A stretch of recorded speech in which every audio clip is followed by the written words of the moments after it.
ओम शांति। आज 20 जुलाई 2022 के बाबा के अनमोल मधुर महावाक्य सुनेंगे। मीठे बच्चे, तुम रूहानी सेना हो। तुम्हारे बिगर रावण से सारे विश्व की रक्षा कोई कर नहीं सकता। इसी शुद्ध नशे में रहना है। आज की मुरली से प्रश्न है, बाप दादा किन बच्चों की बलिहारी का गायन करते हैं? उत्तर है, बाबा कहते हैं बलिहारी उन बांधेली बच्चियों की, अबलाओं की है जो मार खाते भी शिव बाबा को याद करती है।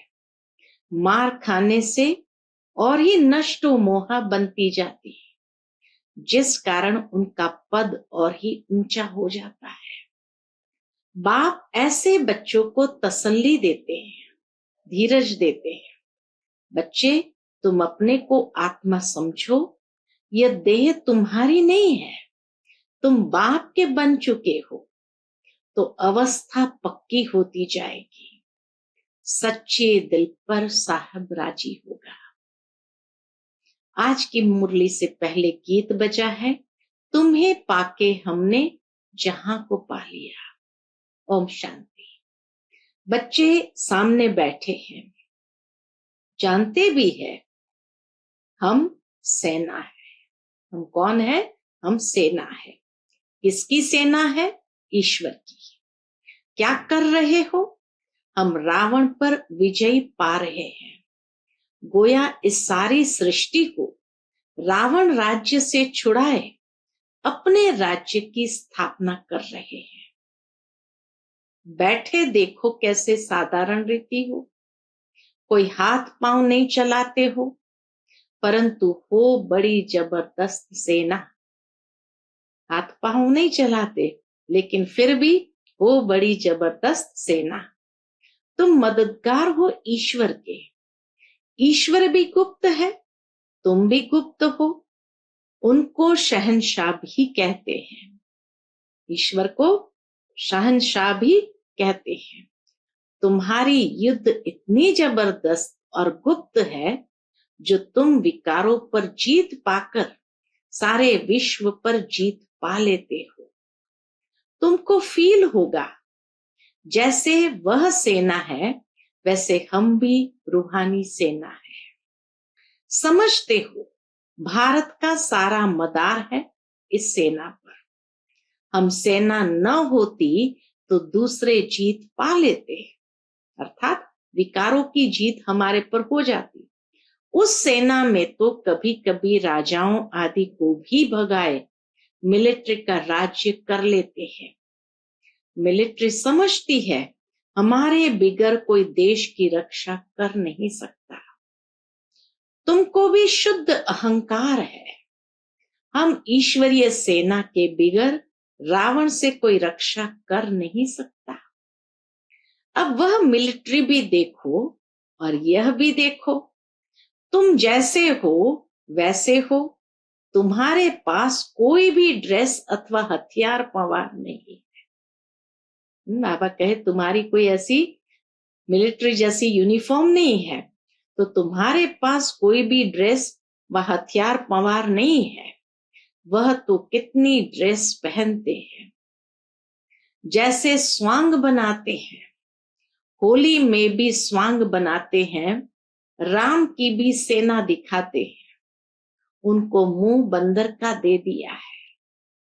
शास्त्र में राम की सेना को मुंह बंदर का दे दिया है। वह तो सिर्फ गुड़ियों का खेल करते हैं। अब तुम बच्चे जानते हो, हम रावण रूपी 5 विकारों की जेल से छुटकारा पा रहे हैं। एक तो रावण का जेल, फिर रावण की मत पर चलने वालों का जेल। भक्ति की भी जंजीरें, गुरुओं की भी जंजीरें, फिर पति की भी जंजीरें। मनुष्य के लिए चारों तरफ जंजीरें ही है। एक तरफ भक्ति की भी जंजीरें, गुरुओं की भी जंजीरें, फिर पति की भी जंजीरें। रावण की मत पर तुम कितने दुखी होते हो। कितना पुकारते हो। रावण हमको बहुत सताते हैं। तुम जानते हो, जितना जितना हम योग में रहते हैं उतना हमारी आत्मा दुख से छूटती है। अबलाओं पर अत्याचार तो बहुत होते हैं, बहुत मार खाती है, अबलाएं पुकारती है। अब हम क्या करें? बाप फिर तसल्ली, धीरज देते हैं। यह तो समझाया है, तुम अपने को आत्मा समझो। यह देह हमारी नहीं है, हम मर चुके हैं। देखो बाबा कितने अच्छे अच्छे शुद्ध संकल्प देते हैं, ताकि जब कोई मार भी खाते हैं तो भी उसको फील ना हो। तो ये देह हमारी नहीं है, हम मर चुके हैं, बाप के बन चुके हैं और कोई उपाय नहीं है। हम तो शिव बाबा के हैं। जो सच्चे बच्चे होते हैं उनकी अवस्था पक्की रहती है, जरा भी विकार के तरफ ख्याल नहीं जाता है। ऐसे बच्चे पर अगर कोई जबरदस्ती जुल्म करते हैं तो उसका पाप नहीं चढ़ता है। बाबा कहे, ऐसे बच्चों पर जरा भी विकार के तरफ ख्याल नहीं जाता है। ऐसे बच्चे पर अगर कोई जबरदस्ती जुल्म करते हैं तो उसका पाप नहीं चढ़ता है। पुकारती है, बाबा हम तो आपके हैं, शरीर तो जैसे मुर्दा है। ऐसे निश्चय बुद्धि वाले जो है वह भी बड़ा उच्च पद पा लेते हैं। अगर सच्ची दिल है तो, बाबा कहे अगर सच्ची दिल है तो ऐसी सच्ची दिल पर जरूर साहब राजी होगा, तो उन पर पाप नहीं चढ़ेगा। यहां भी बच्चियां इतना याद नहीं करती है जितना जो मार खाती है वो याद करती है।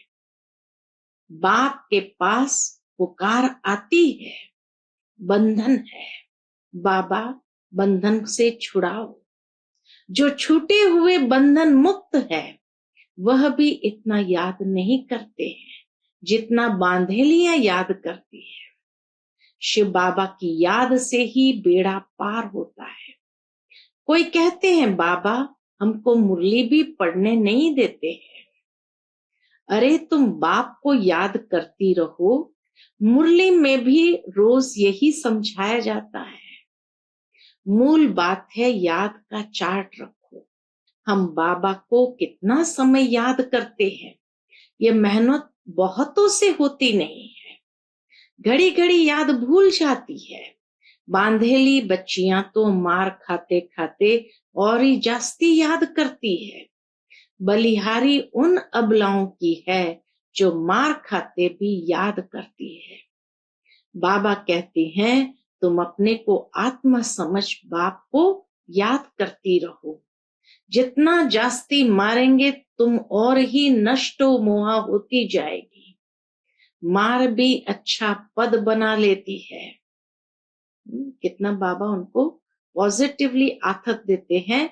मार भी अच्छा पद बना लेती है। बाबा को भी ऐसी ऐसी बच्चियां याद पड़ती है। हाँ, कोई बहुत अच्छे महारथी भी है जो बहुतों की सर्विस करते हैं, योगी बनाते हैं। योग की बहुत महिमा है। तुमको तो सब पर तरस खाना है। तुम बच्चे गीता को रेफर करते हो। उन्हों की बुद्धि में सिर्फ यह है कि कृष्ण भगवान ने राजयोग सिखाया। तुम कहते हो परमपिता परमात्मा ने राजयोग सिखाया। यह सिद्ध करने के लिए ही तुम पूछते हो। क्या पूछते हो? परम पिता परमात्मा से तुम्हारा क्या संबंध है?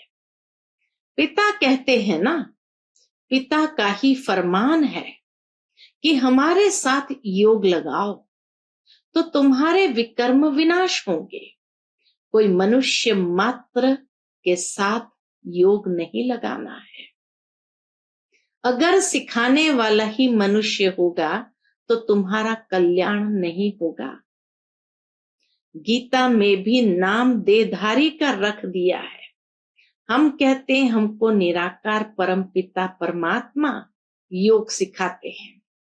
तुम कोई की निंदा नहीं करते हो, तुम तो बाप की महिमा करते हो, परंतु समझाने वाले बड़े तीखे और सयाने चाहिए, क्योंकि वहां बड़े बड़े विद्वान पंडित भी बहुत आते हैं। सन्यासियों की भी सेना है ना, सबके हेड्स आते हैं। तुम बच्चे ऐसे चतुर होने चाहिए जो बात बिल्कुल थोड़ी करो। बाबा कहे ऐसे चतुर बनो, थोड़ी बात करो और एकदम तीर लग जाए।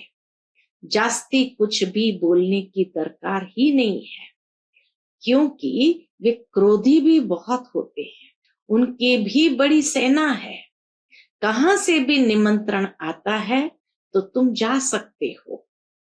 ये बाबा छुट्टी देते, तुम बच्चे भी समझ सकते हो हमारे में कौन कौन अच्छी ललकार कर सकते हैं। एक अलफ का अर्थ ही समझाना है, 2 चीजें हैं बस, अलफ और बे, 2 चीजें हैं बस। बाप अलफ कहते हैं मुझे याद करो तो तुम विश्व के मालिक बन जाएंगे, या तो अलफ भगवान ही कह सकते हैं जो ही रचयिता है, हेवनली गॉड फादर है। वह कहते हैं मुझे याद करो तो तुम्हारे विकर्म विनाश होंगे। श्री कृष्ण को याद करने से विकर्म विनाश नहीं होंगे। कृष्ण अब कहाँ है? उसने तो एक शरीर छोड़ दूसरा ले लिया। निराकार तो अविनाशी है। सारी समझानी इस बात पर देते हैं, अजन्मा है परमात्मा, इस बात पर देते हैं। कितनी भूल कर दी है। भगवान वाच, मैं तुमको विश्व का वर्षा देता हूं। कृष्ण कैसे सबको वर्षा देगा? कृष्ण तो भारत का है ना, पतित तो सारी दुनिया है। सबका पतित पावन तो एक ही निराकार है। तुम्हारी बुद्धि में ये सब बातें हैं। भक्ति के पाठ की भी नॉलेज है। पहले पहले होती है शिव की पूजा। सोमनाथ का मंदिर बना हुआ है। इतना बड़ा सोमनाथ का मंदिर किसने बनाया? और कोई की ताकत नहीं। जरूर उस समय इतना शाहूकार थे जो ऐसे मंदिर बनाए। तुम बच्चों में भी अभी समझ है। बाबा कहे तुम बच्चों में अभी समझ है, बरोबर हम कितने शाहूकार थे। इतना बड़ा सोमनाथ का मंदिर बनाया है, जरूर महाराजा होगा। किसी महाराजा ने ही इतना बड़ा सोमनाथ का मंदिर बनाया होगा। देवी देवताएं खुद ही पूज्य थे, वही पुजारी बन पड़े, फिर वही पूजा के लिए मंदिर बनाएंगे। ऐसे नहीं कोई एक सोमनाथ का मंदिर बनाते हैं। एक ने शुरू किया, फिर बहुतों ने बनाया, फिर बहुत मंदिरों को लूटा होगा। एक मंदिर से ही इतना सामान निकला जो ऊंट भर कर ले गए। जब चढ़ाई करते हैं तो कोशिश करते हैं कैपिटल को हाथ करें, फिर उनकी विजयी हो गई। अब तुम्हारी बुद्धि में है बरोबर ये दिल्ली परिस्थान थी, धर्मराज ने स्थापन किया था। शिव बाबा धर्मराज ने स्थापन किया था परिस्थान को। दिल्ली फिर से परिस्थान बनेगी, उसके लिए हम राजयोग सीख रहे हैं। अब तुम सुनते हो तो बुद्धि में नशा चढ़ता है। समझते हो हमारा राज्य स्थापन हो रहा है, हमारा नाम बाला है। कहा भी जाता है गुप्त सेना, नॉन वायलेंस। इतना बड़ा अर्थ कोई नहीं समझते हैं।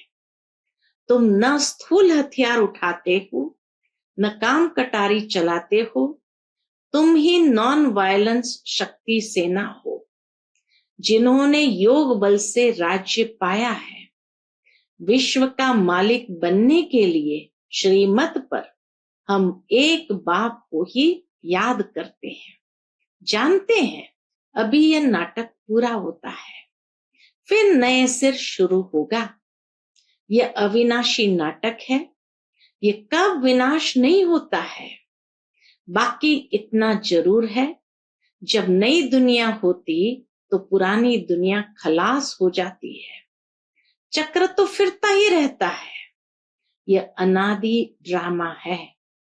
जैसे भगवान के लिए कहते हैं हाजिर नाजिर है, वैसे ये ड्रामा चक्कर लगाता ही रहता है। इस ड्रामा में सब एक्टर्स है ही है। तुम जानते हो मूल वतन और स्थूल वतन है ही है। फिर सतयुग त्रेता चक्कर लगाकर फिर रिपीट होता है। यह अविनाशी ड्रामा है। हम एक्टर्स भी ड्रामा में है ही है। हम एक्टर्स भी ड्रामा में है ही है। शुरू से अंत तक सबका पार्ट है ही है। वह छोटा ड्रामा होता है जो पुराना हो जाता है। यह कभी पुराना नहीं होता, ये हमेशा नया ही रहता। हर बार बजाओ, इतनी बार बजा लिया होगा, लेकिन फिर भी हर बार नया ही होता है। यह अविनाशी ड्रामा कब पुराना होता है क्या? नहीं। बाकी हम पार्ट में आते हैं, नए से पुराने हो, फिर पुराने से नए हो जाते हैं।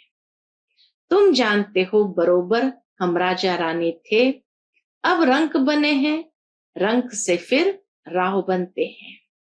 रंक माना फकीर, बाप आकर सबको राह बताते हैं। तुमको बहुत नशा होना चाहिए। यह नई नॉलेज तुमको मिलती है और मिलती भी एक ही बार है। यह समझते हो ना कि हम डायरेक्शन अनुसार इस सृष्टि पर अपनी बादशाही स्थापन कर रहे हैं। बाप कहते हैं मुझे याद करो और बादशाही को याद करो। हाँ, बाकी यह सितम तो होंगे ही। फिर बांधेलियों के पास बाबा कहते हैं बाकी यह सितम तो होंगे ही। सितम भी कर्म भोग है। बांधेलियों को बाबा विशेष कहते हैं कि जो तुम्हारे पर सितम पड़ रहे हैं, ये सितम भी कर्म भोग है। पुरुष स्त्री को मारता है, ऐसे ही कोई मार सकता है क्या? तुमने भी उनको मारा होगा, वही हिसाब किताब चुकतो हो रहा है। ये सब कर्मों का हिसाब किताब है। इसलिए बाबा इस कर्मों के हिसाब किताब में इंटरफियर नहीं करता है, लेकिन युक्ति जरूर बताता है कि कैसे इसको सहन करना है और इस हिसाब किताब से अपने आप को मुक्त करना है। ये सब कर्मों का हिसाब किताब है। अब तुम श्रीमत पर श्रेष्ठ कर्म कर रहे हो। अब कोई भ्रष्ट कर्म नहीं करना। सबसे श्रेष्ठ कर्म है सबको बाप का परिचय देना। बाप का फरमान मिला है मां में कम याद करो। सभी बाप को ही भूले हुए हैं। शिव की पूजा करते हैं परंतु जानते कुछ भी नहीं। अमरनाथ पर भी बड़ा लिंग बना रखा है। इतना बड़ा बाप का रूप है क्या? कुछ भी पता नहीं है। अब तुम बच्चे इन सब बातों को यथार्थ समझ गए हो। अच्छा, मीठे मीठे सिकिलते बच्चों प्रति माता पिता बाप दादा का याद प्यार और गुड मॉर्निंग। रूहानी बाप की रूहानी बच्चों को नमस्ते। हम सब रूहानी बच्चों की रूहानी माता पिता बाप दादा को याद प्यार गुड मॉर्निंग और नमस्ते। नमस्ते। शुक्रिया बाबा, शुक्रिया। आज की मुरली से धारणा के लिए मुख्य सार है। पहली पॉइंट, श्रीमत पर सदा श्रेष्ठ कर्म करने हैं। कोई भी भ्रष्ट कर्म न हो, इसका ध्यान रखना है। बहुतों को योगी बनाने की सेवा करनी है। दूसरी पॉइंट, सच्ची दिल रखनी है। शरीर तो जैसे मुर्दा है, इसका अभिमान छोड़ देना है। पूरा पूरा नष्टो मोहा बनना है। आज का बाप दादा का मधुर वरदान हम बच्चों के प्रति है, कल्प कल्प के विजय की नूंद को स्मृति में रख सदा निश्चिंत रहने वाले निश्चय बुद्धि विजयी भव। कल्प कल्प के विजय की नूंद को स्मृति में रख सदा निश्चिंत रहने वाले निश्चय बुद्धि विजयी भव। निश्चय बुद्धि बच्चे व्यवहार व परमार्थ के हर कार्य में सदा विजय की अनुभूति करते हैं। बल कैसा भी साधारण कर्म हो, लेकिन उन्हें विजय का अधिकार अवश्य प्राप्त होता है। वे कोई भी कार्य में स्वयं से दिल शिकस्त नहीं होते, क्योंकि निश्चय है कि कल्प कल्प के हम विजयी हैं। जिसका मददगार स्वयं भगवान है, उसकी विजयी नहीं होंगी तो किसकी होगी? इस भावी को कोई टाल नहीं सकता। यह निश्चय और नशा निश्चिंत बना देता है। यह निश्चय और नशा निश्चिंत बना देता है। आज का स्लोगन है, सदा खुशी की खुराक द्वारा तंदुरुस्त, खुशी के खजाने से संपन्न खुशनुमा बनो। सदा खुशी की खुराक द्वारा तंदुरुस्त, खुशी के खजाने से संपन्न खुशनुमा बनो। उसके बाद मातेश्वरी जी के अनमोल महावाक्य है। हम कहते हैं कल्प 5000 वर्ष का है और यह कल्प हर कल्प हूबहू रिपीट होता है। इस पर बहुत मनुष्य का प्रश्न है। कल्प इतना बड़ा है, वह फिर 5000 वर्ष का कैसे हो सकता है? कल्प तो लाखों वर्ष का होता है।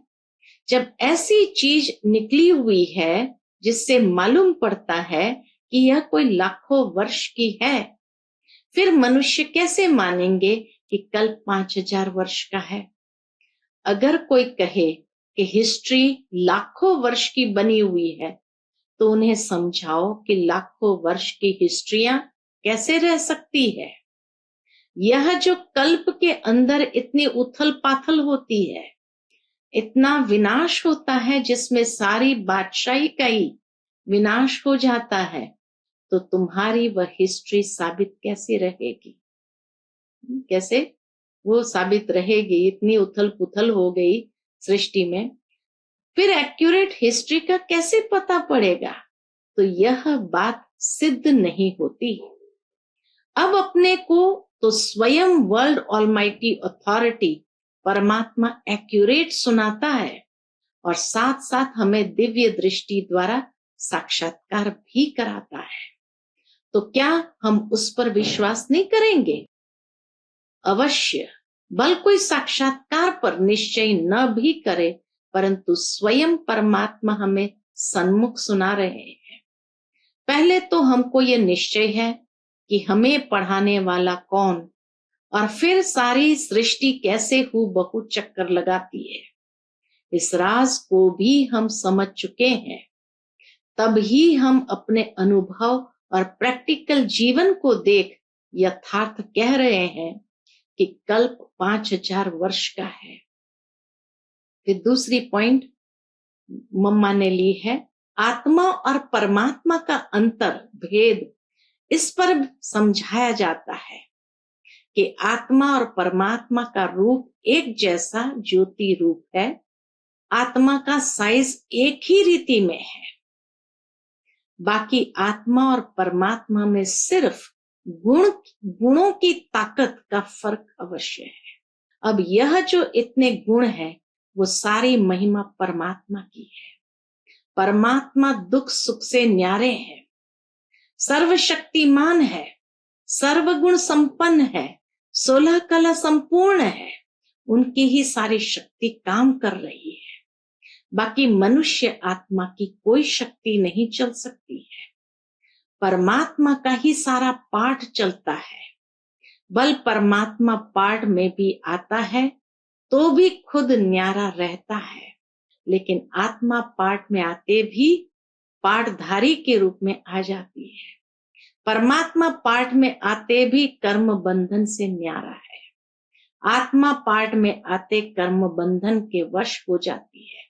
यह है आत्मा और परमात्मा में अंतर।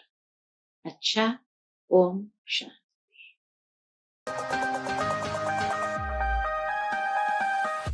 Click here to like and subscribe our channel and press the bell icon to stay updated with the latest videos.